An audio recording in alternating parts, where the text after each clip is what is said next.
Meillä on nyt auki 3 tosi kiinnostavaa hakua, 1 Washingtoniin, 1 New Yorkiin ja 1 Wieniin Itävaltaan. Nyt on haussa sellainen mielettömän hyvä mahdollisuus hakea New Yorkiin, jos oot mediapomo.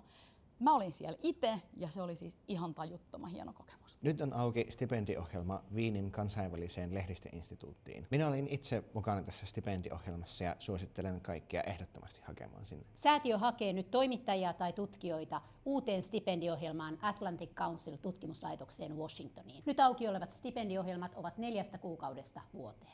Mä menin Wieniin hyvin avoimena ja pelkkiä uusia kokemuksia hakevana ihmisenä, mutta mä tulin sieltä takaisin sillä ajatuksella, että mä oon oikeasti nyt löytänyt jotakin, mitä mä haluan tehdä journalismin parissa ja mitä mä haluan journalismilla tehdä Suomessa. Se on ihana vuosi, kun sä joudut oikeasti, sut pakotetaan pohtimaan niitä asioita, että minkälainen pomo sä oikeasti oot, miksi sä teet tätä työtä, miten sä saat tehtyä sitä mahdollisimman hyvin, miksi kaikki asiat ei aina onnistu ja miten ne onnistuisi paremmin.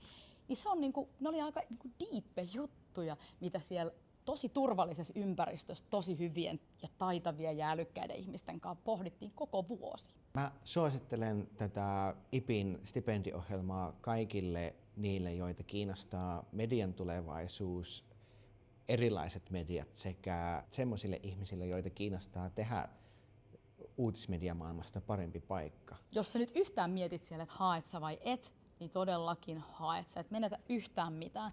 Todella kannattaa katsoa ne hakuohjeet ja hakea. Se voi olla sun elämän paras vuosi. Toimittajille ja tutkijoille nämä on täysin ainutlaatuisia mahdollisuuksia.